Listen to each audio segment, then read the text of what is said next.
Берсең бер, бермесең қой баспанаңды бәрібір де тастамаймын астанамды деп бүгінде қанша адам жалдамалы пәтерді жағалап жүр.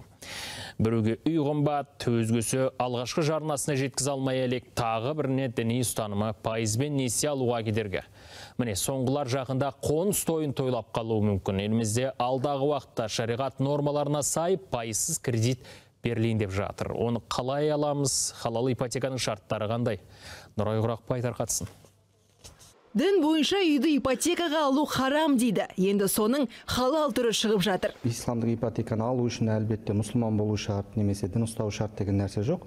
Бұл өнім кез келген азаматқа немесе азаматшаға ұсынылады. Пайызсыз ипотекаға әркімнің ақ бар таласы, бірақ пайызсыз деген арзан деген сөз емес. Біздің халық ойлайды ғой, пайыз деген сөз істетілмейді дейді. Бірақ ислам банкінде де үстеме бар, төлем бар. Яғни классикалық ипотекамен үйді сатып алғанда банк бізге қарызды белгілі бір процентпен береді. Яғни өсімі бар, бұл харам. Ал пайызсыз ипотекада қаржы ұйымы үйді өзі сатып алып, үстіне қосымша үстемақы қосып, шыққан соманы бөліп беру арқылы клиентке ұсынады. Міне, бұл шариғатқа сай түрі. Дінімізде мындай қағида бар.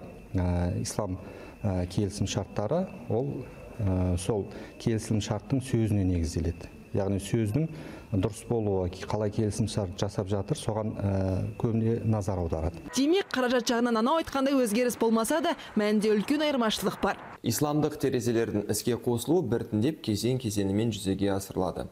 Алғашқы кезеңде банктер қолданыстағы пруденциялық нормативтерге сәйкес жұмыс істейді. Бұдан кейін нарықтың дамуына қарай мамандырылған талаптары енгізіледі. Жаңа ипотека жайлы халықтың ойында сұрап көрдік. Дін бойынша негізі процент харам деп айтылады ғой. Енді бірақ қазіргі заманда процентсіз нәрсе жасау қиын сияқты. Барлық адам кредитпен, ипотекамен алады ғой. Аты 20 миллион болғанмен, оның өсімі 40 миллион болады.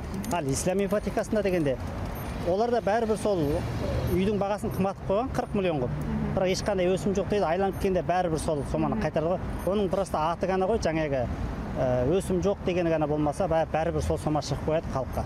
Қалай дегенмен де елімізде ислам ипотекасына қатысты сұраныс бар. Ал сұраныс бар жерге инвестиция да тартылады. Инвестиция көбірек келуі керек деп ойлаймыз. Бізде бір деректер бойынша 1 миллион, 1,5 миллион осы мұсылмандық ипотеканы қалайтын адамдар бар екен деп ойлаймыз да.